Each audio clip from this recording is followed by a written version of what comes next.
অপমান সারাসারি হইলে ওইটা মৌখিকভাবে লিখিতভাবে নাই বাবা, লিখিতভাবে বলছে না।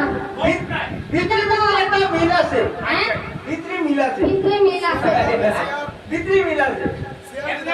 মানে এটা মনোমালিন্য মনোমালিন্য বলতে আমি গরম করে আমি তোমার লগে আর থাকতাম না, বাইরে সবাই জানো আমি আপনাকে মানে করার দিকে আপনি আমার লাগি রাস্তা নাই, আপনার লোকে আমি তা না, কিন্তু বাইরে আবার এক লগে আছে। বাহ বাহ বাহ, এটা আর না হয় পরে যাইয়া তুমি তখন মনে আবার গরম কারু যে স্থানে পান দিয়া তুমি করিবা নিমন্ত্রণ, আচ্ছা ওনার আস্তিক মুনি সঙ্গে করি আবার আসিবে নয় অধিকারী, পূজার করতে আসিয়া হইবাই অধিষ্ঠান।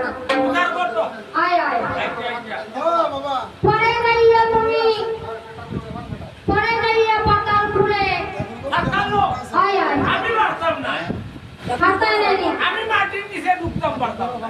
মাটির নিচে তো ঠান্ডা জায়গা রইবা, না না আমি পারতাম না, মাটির নিচে কেমনে ঢুকবো? ওই যে ওখানে একটা গরম দেয়, এই গরম তো ফেলেও কভার করতে পারে না, পাতালো গেলে তো আরাম পাইবাই না।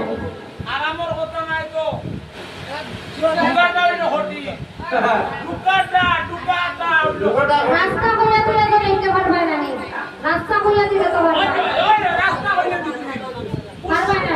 ওই পুশ করে দিতে। পাতালেতে যাইও না গলুকে জানাইও, পাতালেতে যাইও, নাগবনে জানাইও, পাতালেতে যাইও না গলুকে জানাইও, পাতালেতে যাইও, নাগবনে জানাইও। ভগবান তুমি যে নামে কইতো রানাই গেছো, হ্যাঁ, ইকানো তোমার একটা দুইটা ফানে খাওয়া যাইতো না রে বা, ধান, ফান একটা দুইটা লইতো নাই, কয়টা নিতাম? কয়েকটা নাই কয়েক খাসা লইয়া যাওয়া লাগে। আসান, আয় আয় কোনো একটা বিড়াল তোর হান নেই। ওই বিরাট দরকারি কাম হাতালো, ওই আচ্ছা হইন যাই কোনো কুটি নাচতো আপনার মূলটা শুনি। ওখানে একটা একটা